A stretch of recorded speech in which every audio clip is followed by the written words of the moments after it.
isa namang grandmaster ang natsambahan natin ngayong gabi, si Grandmaster Roberto. Ito yung nangyari sa aming laro. Yan, tumira siya.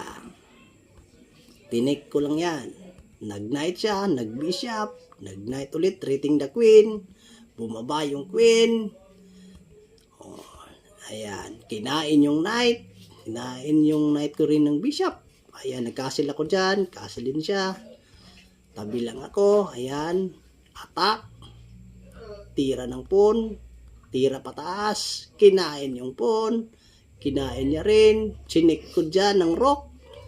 Tapos, umakyat yung queen. Ayan, tumira. Pasok. Ayan, nadali. Checkmate. Nakabuinas na naman tayo ngayong gabi.